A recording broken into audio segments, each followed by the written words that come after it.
राधा की आत्मा ने रोते हुए कहा, मुझे वापस आने दीजिए, मैं फिर से आपकी बांसुरी के सुर बनकर लौटूंगी, मैं फिर से वृंदावन की कूंजों में बहूंगी। पर मुझे यह अकेलापन नहीं देखा जाता। पर कृष्ण मौन थे, बांसुरी बंद नहीं हुई, बस स्वर धीमे हो गए, जैसे किसी नदी की अंतिम लहरें पत्थरों से टकराकर थक चुकी हों। आकाश स्तब्ध था, धरती निःशब्द थी और समय उस क्षण के आगे बढ़ना भूल गया जब ईश्वर भी थक गया। धीरे धीरे सांझ उतर रही थी। पीपल का वह पेड़ जो वर्षों से बस एक साक्षी था, आज श्री कृष्ण की अंतिम सांसों का गवाह बनने जा रहा था। उसकी जड़ों के पास एक थकी हुई देह बैठी थी, वो देह जिसने पूरे युग को चलाया, जिसके इशारे पर धर्म टिका रहा। आज वही देह कांप रही थी, अकेली, शांत और टूटी हुई। कृष्ण की आंखें बंद थीं, लेकिन मन में बवंडर चल रहा था। एक जीवन जिसमें कभी विश्राम नहीं मिला। मैं जन्मा तो माँ की गोद भी पूरी नहीं मिली, देवकी की कोख से जन्म लिया, पर पहली बार जब आंख खोली, मेरे चारों ओर जेल की दीवारें थीं। माँ यशोदा ने पाला, पर जन्म देने वाली माँ को देखने तक न मिला।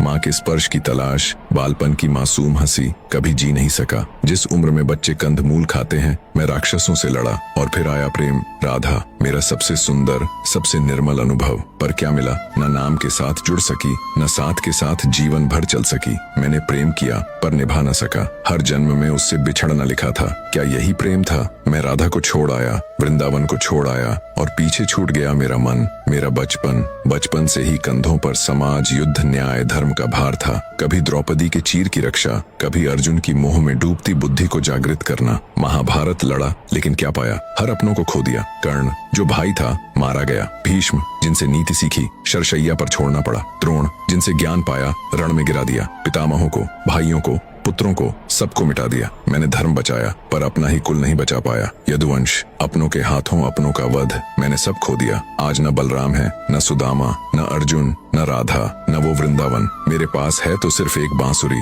जिसे अब सुनाने को कोई कान नहीं। अब जब बजाता हूँ तो हर स्वर में राधा की याद तड़प बनकर लौटती है। आज मैं थक गया हूँ दुनिया को समझाते समझाते। प्रेम किया, छोड़ना पड़ा। माता मिली, दूर हो गई। भाई मिले, युद्ध में खो दिए। राज मिला, पर सुख कभी ना आया।